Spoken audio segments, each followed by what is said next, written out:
I just witnessed the seventh mirage in my first internship here. At this hospital, which is supposed to be the sanctuary for healing nations. God, I beg. I don't tire for God to win.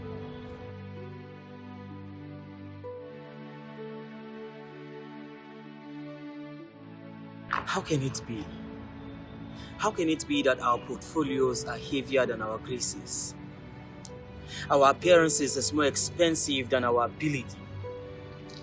I mean, kingdom financiers now get their bread at the risk of their lives.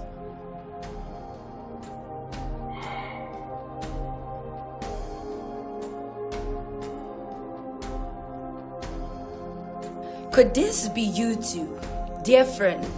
Your pain is valid, but I need you to realize that one man must wait so that a generation does not waste.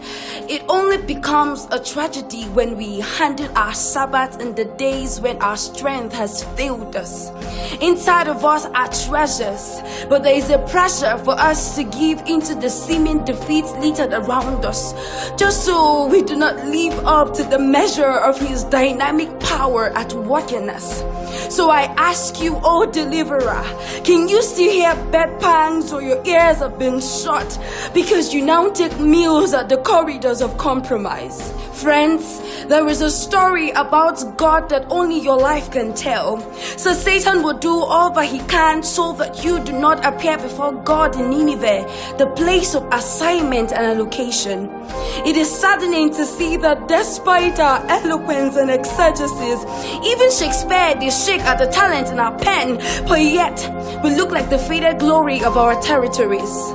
But this is the sound of an alarm from the studios of eternity, for you to mount up upon the layers of your intercession, for you to raise your voice at every unoccupied highway, because it is no longer news the war has broken out at our gates, and our watchmen now explore in darkness like it's an adventure. We have been colonized into a mentality and a worldview that is foreign to the potter. Little wonder why princes walk on foot and slaves take the ride. The abnormal has now become a routine. Oh, preservers of this divine ordinance, what has gone wrong with your sight, right in your sight of expertise? Can't you see?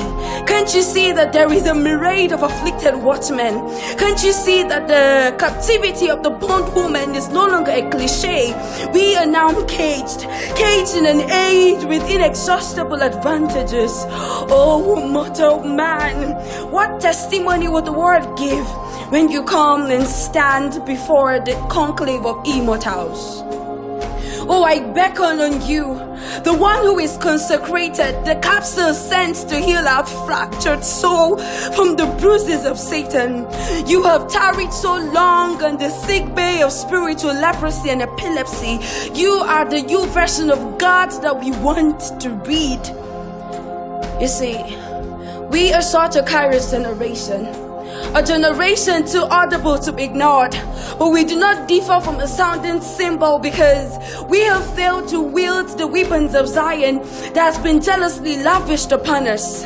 Therefore, I stand upon my watch as his mouthpiece, and I wait to see what he will say to me, to the perplexities of my complaint, until our affliction is undone. Oh, preservers and pioneers, expand the organs of your interaction, for we are tired. We are tired of having men making reference to our predecessors when we have domiciled in us what it takes to be a living reference of God's power. How can it be that when the thirsty approach our wells, we disappoint them with an "it is well" cliche? It is a terrible thing that your brethren cannot bear witness of your consecration. We are like arrows in the hands of the Almighty. He has a quiver full of us, but he won't shoot with an arrow he has not owned. I hear the cries of the midwives who have been ordained to take the delivery of nations, asking, where do I begin from? This is me to you. Start from that school. That campus is your Nineveh. That business is your Nineveh. That sphere of influence is your Nineveh.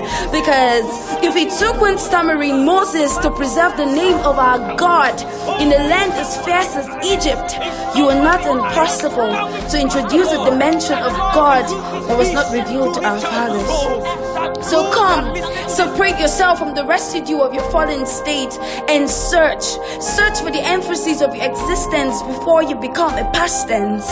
Because there is something on your inside locked up out of the reach of Satan. Awaken to it, this consciousness, and wield it. For the eternal echoes remains the same.